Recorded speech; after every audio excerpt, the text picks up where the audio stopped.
നിങ്ങളുടെ വീടിന്റെ വാഷ്റൂമുകൾ ഇനി ഗ്ലാമർ റൂമുകളാക്കാം സെറ സ്റ്റൈൽ ഗാലറിയിലൂടെ. Sera Style Gallery near cooperative college, Manjeri.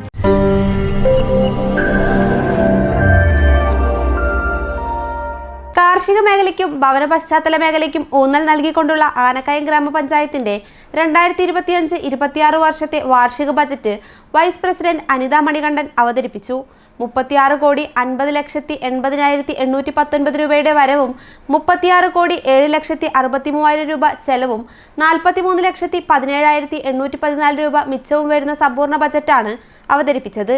അടുത്ത സാമ്പത്തിക വർഷം 3,53,73,000 രൂപ ജനറൽ പർപ്പസ് ഫണ്ട് ഉൾപ്പെടെ 5,95,25,000 രൂപ തനത് വരുമാനവും പ്രതീക്ഷിക്കുന്നു.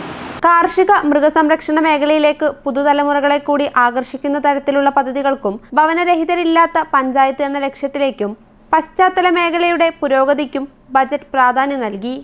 വർത്തമാനകാലത്ത് നവസമൂഹത്തെ കാർന്നു തിന്നുന്ന സിന്തറ്റിക് ലഹരിയുടെ പിടിയിൽ നിന്ന് യുവജനങ്ങളെ ബോധവാന്മാരാക്കുന്നതുൾപ്പെടെയുള്ള വിവിധ പദ്ധതികളോടൊപ്പം ആരോഗ്യ, വനിതാ, പട്ടികജാതി ക്ഷേമ പദ്ധതികൾക്ക് കൂടി ബജറ്റ് രൂപം നൽകിയിട്ടുണ്ട്. ഗ്രാമപഞ്ചായത്ത് പ്രസിഡന്റ് അടോട്ട് ചന്ദ്രൻ അധ്യക്ഷത വഹിച്ചു.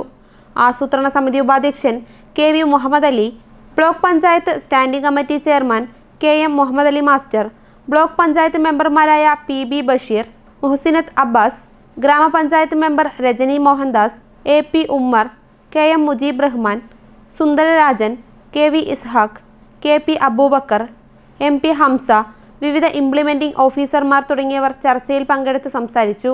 സെക്രട്ടറി രാജശ്രീ R സ്വാഗതവും വികസനകാര്യ സ്റ്റാൻഡിംഗ് കമ്മിറ്റി ചെയർമാൻ ഉമ്മാട്ട് മൂസ നന്ദിയും പറഞ്ഞു. News bureau, Manjeri.